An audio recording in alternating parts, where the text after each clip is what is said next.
डोक्यात कळण्याचा जो पिक्चर आहे तो खराच नाहीये. आणि जी सहानुभूती तुम्हाला वाटतेय ते कशाला वाटते, कारण की त्याच्याबरोबर खूप अन्याय झाला. आता अन्याय कशाला झाला?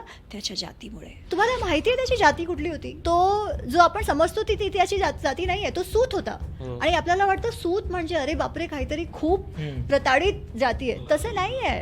सूत म्हणजे ब्राह्मण माता आणि क्षत्रिय पिताची मिश्रित जाती. त्यांना तर वेद अभ्यासाचा पण अधिकार होता. ठीक आहे. इट वॉज जसं आपण क्षत्रिय बंधू किंवा ब्राह्मण बंधू असं म्हणतो, तर क्षत्रिय बंधू जाती आहे ती. त्यांना युद्धाचा पण अधिकार होता. ते कथावाचक पण असायचे, ते सारथी पण असायचे. आणि सारथी म्हणजे आज आपल्याला वाटतं अरे तो तर ड्रायव्हर, तसं नव्हतं. कृष्ण सारथी झाले यार.